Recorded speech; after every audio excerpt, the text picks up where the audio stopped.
Cada escándalo de corrupción abre el mismo debate. El problema está en la ley, en las instituciones del Estado o en la cultura jurídica del país.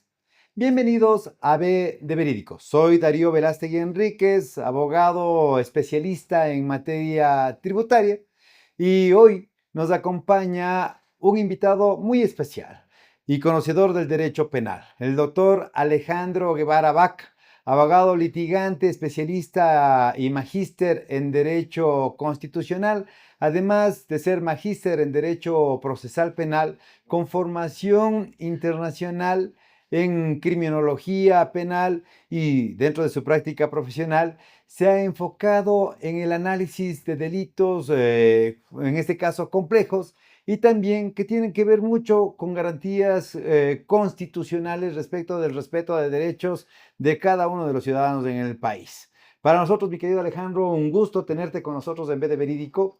Sabemos tu agitada agenda y te agradecemos mucho por estar con nosotros y para tocar ese tema tan delicado como es el tema de los delitos contra la administración pública, sabiendo que tiene un abanico gigante respecto a lo que vamos a hacer. Muchísimas gracias, mi querido Alejandro, por estar aquí con nosotros. Bienvenido.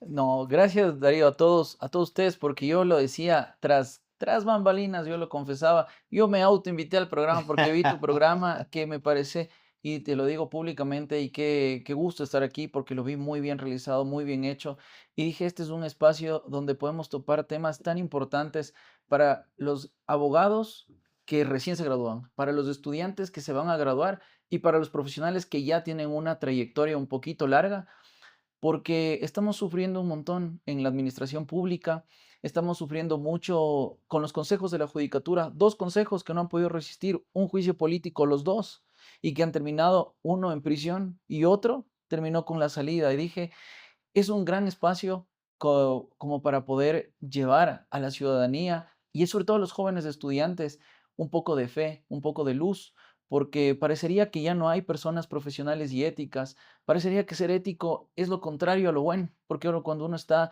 frente a las cámaras y le dice, esto no hay que hacer, esto es una práctica no contraria, a mí me han dicho, y me han dicho seriamente, Alejandro, no hables así porque esto te puede traer problemas. Digo, está bien, tenemos solo dos opciones. Uno, vivir en la cobardía y en la valentía.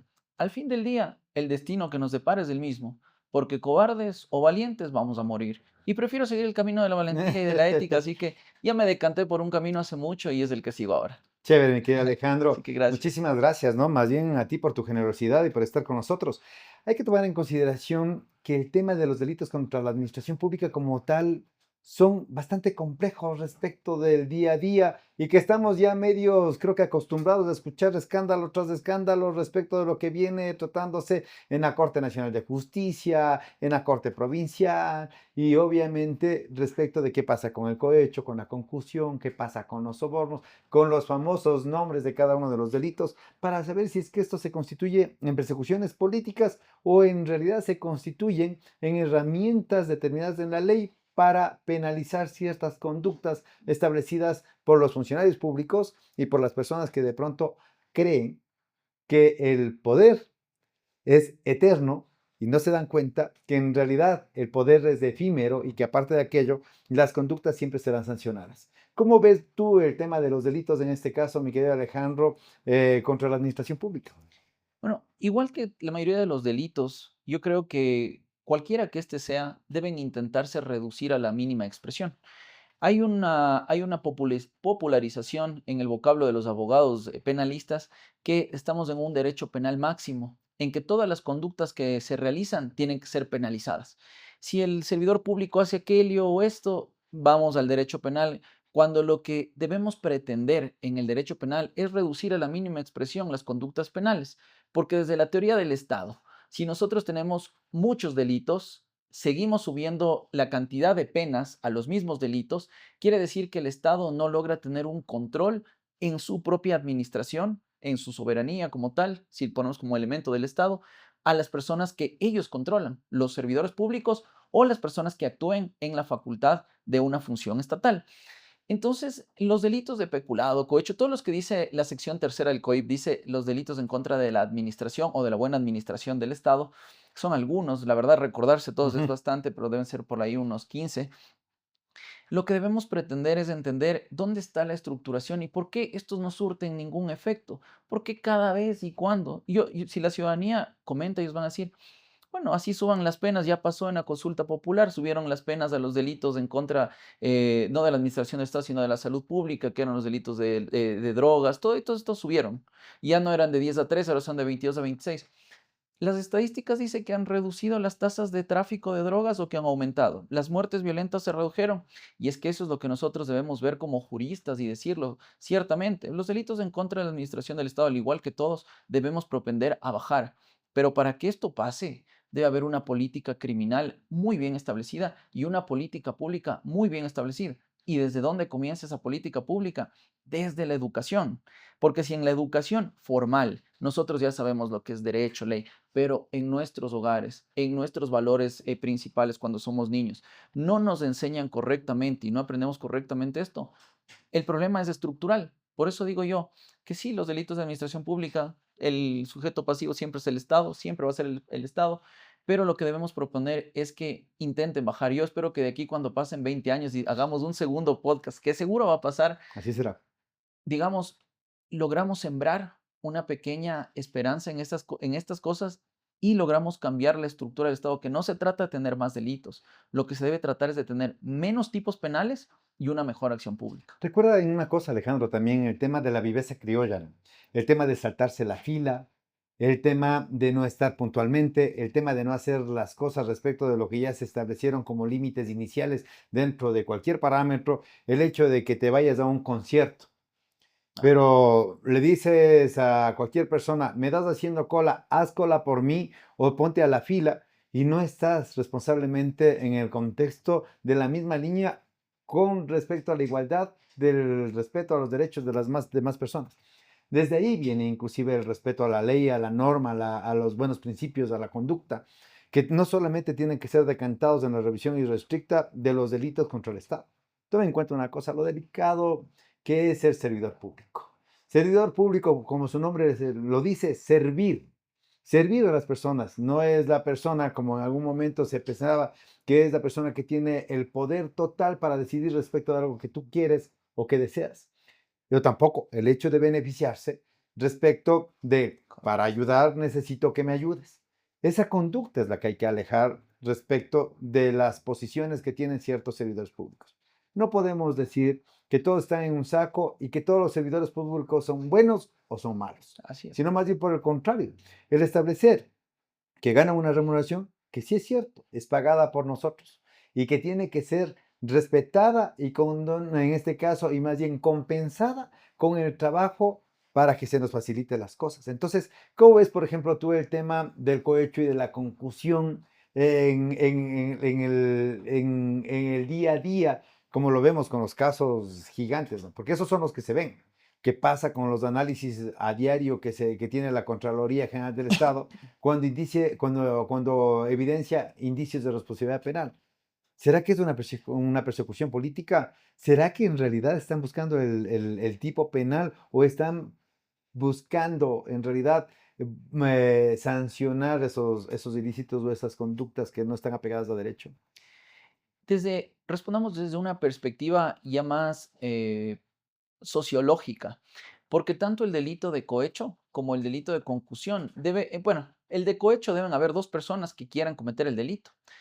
Tanto el usuario que quiere donde el servidor público, como el servidor público que acepta la dádiva o cualquier compensación material, inmaterial que pueda beneficiar para hacer o dejar de ser. Y ahí están las tipificaciones que 3, 5, No 5, solo 7. basta con ofrecer. No, no, no, no solo es la oferta. Tiene que haber ya una materialización de esa oferta. Hacer o dejar de hacer lo que le corresponde al servidor. Pero veamos ¿qué pasaría si no hubiera quien ofrece? No hubiera el servidor público que acepta. Pero esto no solo viene de ahí, porque, por ejemplo, la oferta de tráfico de influencias o el tráfico de influencias, y en nuestra profesión, tenemos que hablarlo, pero directo, en nuestra profesión. Darío, yo conozco muchos profesionales que ofrecen servicios en cortes provinciales, en cortes nacionales, en juzgados ACUO, es decir, de primera instancia. Dicen, yo conozco al juez, yo conozco al fiscal, yo conozco a tal persona, nos puedo ayudar haciendo esto o aquello. Entonces, si es que no existiría, por eso dije sociológicamente, Ujú.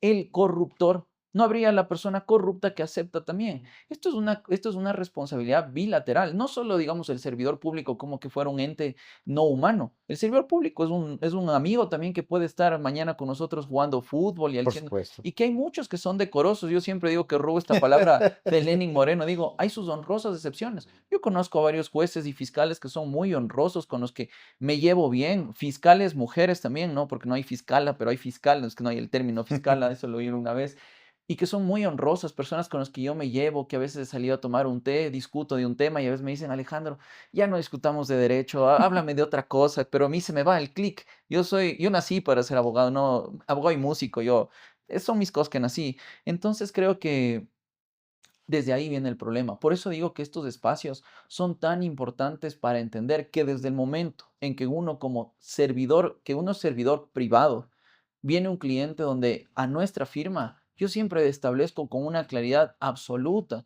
y que si hay como decir que no, porque yo el otro día veía a un programa de Boscan y era muy, muy curioso porque él decía que llega a la oficina del abogado una persona con otra persona más que se llaman el que hacen el lobbying para conocer a otras personas, se les conoce como loberos.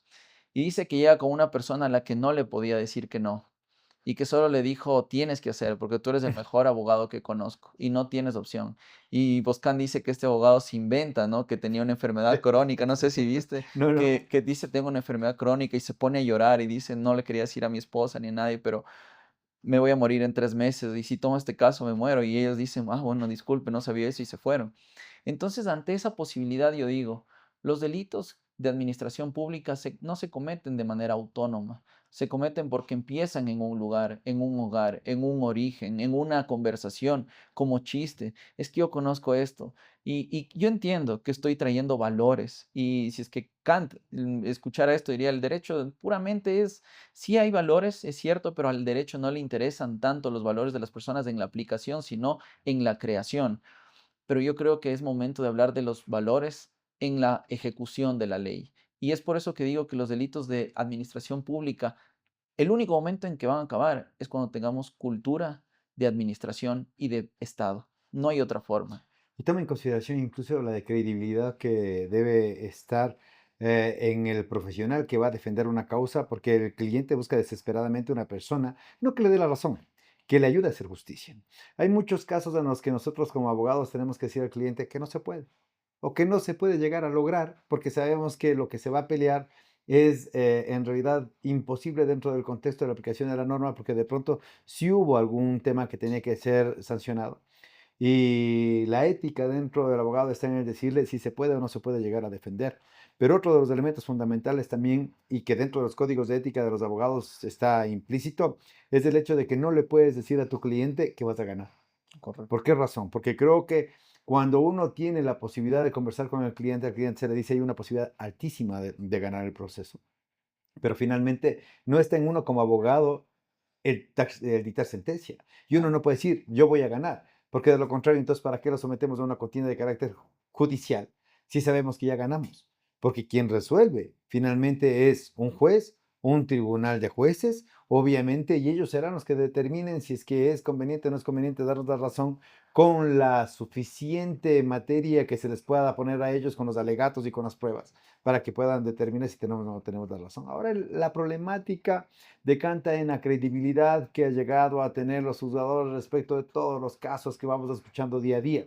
Para la sociedad, creo yo, no sé si me des la razón, mi querido Alejandro, pero para la comunidad, para la persona a pie, para las personas que están viendo los medios cotidianos, convencionales o no, es el juzgador tiene la fama de ser juzgado ahora y de ser condenado dentro de los famosos casos que se están dando. Entonces, ¿no será también que estamos haciendo que paguen los justos por los Pecados. pecadores y que está satanizada la administración de justicia? O sea, hay muchas cosas por corregir. Lo que tú dijiste es muy sabio. Si no hubieran corruptores, obviamente no habría quien corromper y efectivamente no habrían este tipo de conductas que tendrían que ser sancionadas. Pero ahora, en cambio, ¿cómo hacemos? ¿Creemos en el abogado? ¿Creemos en el juez? ¿O simplemente creemos en el sistema? ¿Podrá ser un sistema perverso el que estamos nosotros atravesando actualmente en el Ecuador o en América Latina? ¿O necesariamente podemos cambiarlo? ¿De qué manera podríamos hacerlo, mi querido Alejandro? Yo lo respondería con una frase que es solemne y lo pronto es que es unos dibujos animados, que dice a veces las personas buenas deben hacer cosas malas para que cosas buenas sucedan. Y yo lo digo, estamos viviendo un momento en el que las generaciones futuras o nos van a agradecer o nos van a reprochar. No es momento de permisividades, no es momento de más de ser blandengues. Darío, definámonos. Blanco o negro, izquierda o derecha. Ya no hay más. Y no me refiero a la política de izquierda o derecha. Me Ujú. refiero a definámonos dónde vamos a estar. Y desde donde vayamos a estar, luchemos. Y luchemos con valentía y con honor. Porque ya no podemos decir más, yo voy a luchar acá, pero me da miedo. Entonces, si te da miedo, vete con nosotros y quédate ahí. Y tranquilo, no pasa nada. Nadie te va a juzgar, porque hay personas que tienen hijos, hay personas que tienen familia. No todos tienen no sé si suerte o fortuna o infortunio como yo, que no soy casado, no tengo hijos, no tengo una familia a la que proteger detrás, una familia. Tengo una familia que me asciende. Pero es momento en esta administración de justicia decir las cosas como son. Tiene que acabarse ya el hecho de decir, no digas eso porque algo va a pasar. No digas eso. Sí, va a pasar. Pero si no lo digo, va a seguir pasando. ¿Y cuál es la propuesta luego? Entonces la propuesta es que nosotros nos quedemos callados por miedo, por temor, por amenazas y dejemos que impere el lado oscuro de la vida, no solo del derecho, de la vida, porque uno no puede ganar en derecho pagando personas, uno no puede ganar en derecho amenazando a personas, uno no puede vivir en un estado así. Por eso digo que es el momento en que las generaciones de 20 años en el futuro nos van a ver y van a decir, qué hombres tan valientes, en medio de todo lo que estaban viviendo, decidieron luchar fuertemente. Y de pronto nos convertamos en mártires si es que terminamos en lo que vamos a terminar todos, esperemos que de una manera decorosa o decente, pero es lo que debe primar, Darío, hoy por hoy, es lo que debemos hacer. Y yo sé que la ciudadanía espera que el juez, el abogado, en algún punto caiga y diga, sí ve, era corrupto. Porque estamos en un estado donde si no tenemos la luz rota y nos detiene el policía va y rompe nuestra luz y nos pone ahí. En algún punto dice, miren, el que se jactaba de no ser nada corrupto y ahora miren cómo se ha maculado con el tema de si ha sido un hombre corrupto. Encontramos en la casa del abogado Guevara $20,000 que no puedo justificar, $50,000 que no puedo justificar. Yo vivo y muero en mis creencias, porque así ya lo decidí, ya no soy un niño. 33 años tengo ya, ya he definido bien lo que quiero. Entonces, por eso empecé este podcast diciendo, dos administraciones de justicia que no han podido mantenerse en el poder porque han tenido casos de corrupción, uno sentenciado y otro por aperturarse ya a un juicio penal Y también. no te olvides que el anterior a ese todavía está a la espera de Ah, un cierto fallo, ¿no? que O sea, era podríamos hacerlo también dentro de esa analogía. Todavía estamos esperando tres. Son una resolución. Y entonces decimos algo, qué tan decoroso tenemos que ser nosotros. Y es ahí. Entonces, Darío, yo para responder esta pregunta, como la empecé diciendo, nosotros creo que nos toca ser las personas buenas que hagan cosas malas para que cosas buenas pasen. Y cuando me refiero a esas cosas malas, me refiero a que tenemos que luchar en contra de la corrupción directamente.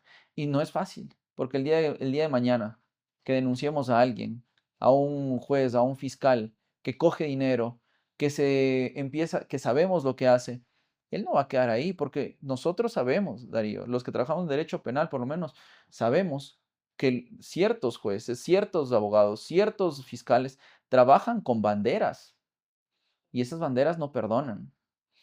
Pero entonces, que sigan campeando esas banderas o que campee la bandera de la justicia. Y ya si no quiero ser tan ideológico, porque van a decir, ¿qué ideológico es el doctor Guevara? Por lo menos la de la ley, porque así no se puede vivir. Y nos ha tocado, desafortunadamente, yo hubiera querido vivir en aires de libertad, en aires de los chicos de 20 años en el futuro y decir, qué bueno que hubo un doctor en el pasado, el doctor, qué sé yo, Carrión, alguien, no se me ocurre. Y él sí peleó por la justicia y logró liberar de esos tentáculos del poder. Esperemos que así sea.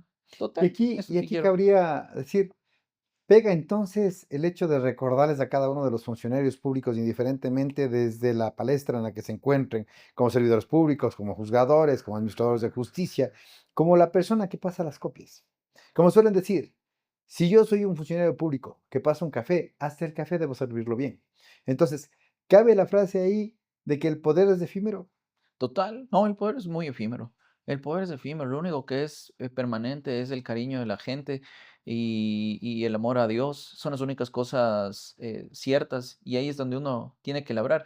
Yo ya tengo una mentalidad construida, una mentalidad fuerte, una mentalidad en la que todo el tiempo me lanzo al subconsciente cosas muy positivas, muy fuertes, pero no dejo de tener en consideración que en el camino hay fuerzas también oscuras por así llamarlo, ¿no? Si queremos decirlo como en Star Wars, Ujú. hay los Jedis y también hay el lado oscuro. Claro, Y recordemos que en esta serie que a mí me parece muy importante, o una película muy importante, Star Wars, yo sé que tengo calidad de películas, sí, pero después de que vencieron a los Jedis, hubo casi 100 años más que el lado oscuro estuvo o permaneció Darth Vader. 100 años, casi más, desde que eso pasó. O sea, ni siquiera con Luke Skywalker cuando mató a su padre es que se venció al lado oscuro. Entonces, siempre debe haber alguien que haga que impere las cosas buenas. Y es muy difícil mantener, pero si no hay esa contraposición en el poder, Darío, el día de mañana solo nos queda a nosotros someternos al poder. Y nos va a pasar lo que le pasó al juez Serrano. Yo cuando lo escuché al juez Serrano hablar en la corte, perdón, en la Asamblea Nacional, dijo, qué pena, yo estudié tanto, dijo, y me quitaron mi sueño de ser juez, PhD, dos maestrías, y solo es un año mayor a mí. Y dije, esto pasa porque somos muy buenistas en este estado, porque todo lo toleramos. Es que fue el Alejandro, perdónale, es que fue esto, ayúdale, en el colegio, ya no, uno no va al colegio y el maestro ya no es el maestro por poco es el servil del estudiante. Debemos volver a ser un poco más fuertes, una mano más dura, no tan débil, debemos hacer más rígidas nuestras leyes anticorrupción, los juzgados de anticorrupción con jueces destituidos por corrupción. Mira, eso ya no es normal. Ya no puede ser eso normal, porque el día de mañana, cuando eso pase a un ciudadano de a pie, a como nosotros, que el día de mañana vivamos las injusticias, porque sí hay injusticias y las vamos a experimentar, eso no puede pretender que sea la regla y no la excepción. claro. ¿Y qué pensarías tú? Dos posiciones. La primera, en pensar en tener jueces privados de absolutamente toda la sociedad, que obviamente no tengan contacto con absolutamente nadie, o jueces sin rostro. Es la primera posición. La segunda sería el que todos los jueces deberían tener la libertad de seguir siendo seres humanos y ciudadanos a pie, con la conciencia limpia y con la posibilidad de administrar justicia, sabiendo que es su trabajo. ¿Qué posición escogerías o cuál sería la adecuada? Bueno, si vamos convencionalmente, juez sin rostro es imposible por lo que dice la Constitución y la Convención. Pero el juez debe entender que ya no es un ser humano como común y corriente. El ser humano, el juez ya está investido de una responsabilidad muy alta. El juez debe ser consciente de que en sus manos tiene la libertad de una persona, el juez penal, por lo menos, la libertad de una persona, o tiene la posibilidad de hacer justicia y de crear una sentencia ejemplificativa para que las personas que vienen detrás no la quieran volver a hacer. Pero, ¿qué libertad va a tener una persona cuando ahora los tentáculos vamos a decir, de la delincuencia organizada Ujú. controló, o bueno, teóricamente, voy a ser prudente con mis palabras, posiblemente controló ya una máxima autoridad? Estás conmigo o contra mí. También Y otra frase, ¿no? Que re- se utiliza recurrentemente para administrar justicia. Y como juzgador te dice, bueno, ¿qué hago? ¿Hago o no hago? Pero es lo que tú dices. Solamente hay un camino. Izquierda o derecha o blanco y negro. es tal cual. Los caminos medios no existen, porque cuando usted quiere cambiarse de un lado a otro, ya no lo quiere ni el otro lado. Y hay una frase importantísima, porque yo discutía el otro día con un asambleísta nacional que en un punto, no debía decir fue mi amigo, pero conversamos y conversábamos largas horas. Voy a dejarlo en el anonimato y que el otro día lo encontré después de que me dijo una serie de groserías por el ecosistema cibernético.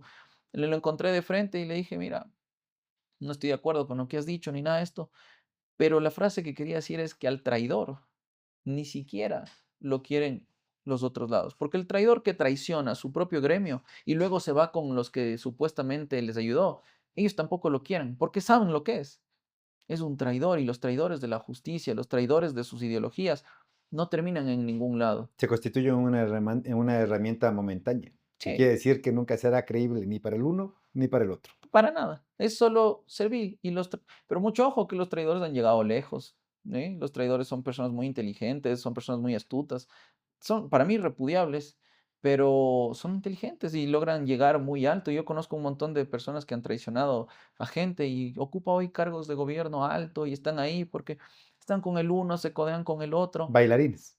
Sí, pero ya será su vida. Pero en la justicia, ¿es esto o es aquello? Para eso tenemos una codificación penal tan amplia. Para, mire, usted cometió esa conducta, recabo elementos de convicción, los anuncio como prueba, voy a la etapa de juicio, usted la practica, yo la contradigo. Si es que todo está perfecto, perfecto es el derecho penal perfecto, digo yo. No, no debe haber derecho penal perfecto, debe estar también con sus grandes cambios. Pero si no logramos eso, de aquí en un tiempo más, entonces no nos quejemos de las noticias y de cómo pasan las Claro. cosas. O sea, tibio ni el café, No, o caliente o frío, así pero es. tibio, nada. Sí, O sea, obviamente yo también comparto lo mismo dentro de la estructura profesional, sin inclusive hablar del punto de vista desde el derecho. Uno tiene que tener una convicción bien establecida como para poder ser una voz autorizada que sea creíble en el tiempo. Y evidentemente a eso es lo que tienen que llegar nuestros juzgadores. No te olvides que en el momento que nosotros ponemos a conocimiento de cada uno de los juzgadores una problemática, lo único que nosotros pedimos es que se haga justicia. No queremos que se nos favorezca. Lo que queremos es que se haga justicia, que se revise la norma. Los juzgadores se constituyen en la boca de la ley. Y eso es lo que justamente uno tiene que hacerlo honrosamente. Determinar que exista la posibilidad de que, puesto el problema a conocimiento del mismo, tengamos justicia. Eso es lo que se demanda. Y en este caso, mi querido Alejandro, ¿cuáles son los delitos más recurrentes contra la administración pública?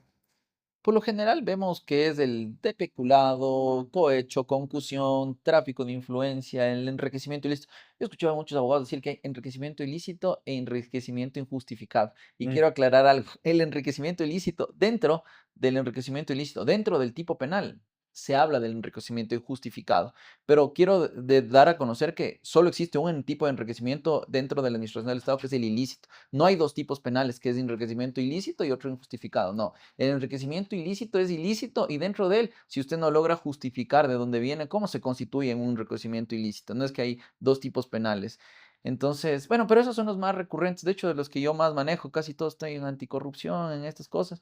Y yo siempre con las personas que estoy, y tengo que decirlo, ¿no? Porque, insisto, yo no quiero aquí pintarme como, qué bestia este. No, no, he defendido personas que a mi criterio de un inicio son culpables, lo que defiendo son sus derechos. Digo, yo ya veo cómo está, le digo, pienso que es culpable, le digo en una cierta cosa, en un cierto grado, le digo, pero de lo que se le imputa está mal imputado, le digo. Y ahora, si es que Fiscalía se jala dentro de su imputación y yo le saco libre, eso ya es un tema de que Fiscalía hizo mal su trabajo. Y esa es otra muy buena Sí, pregunta, Alejandro. Toma en consideración que el acusador natural del Estado es el fiscal o claro. la fiscalía como tal, pero ¿hace bien su trabajo la fiscalía en la mayoría de casos? ¿No los hace bien? ¿Qué pasa con los procedimientos o más que todo con las investigaciones que tiene que llevar a cabo?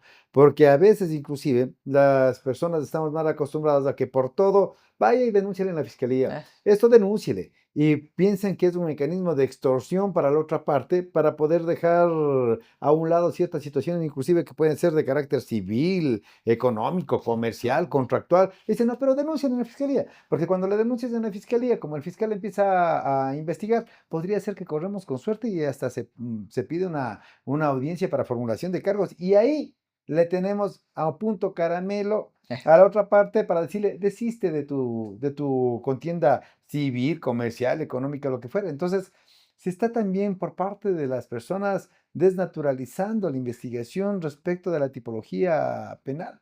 Entonces, Todo. ¿el fiscal hace su trabajo o no?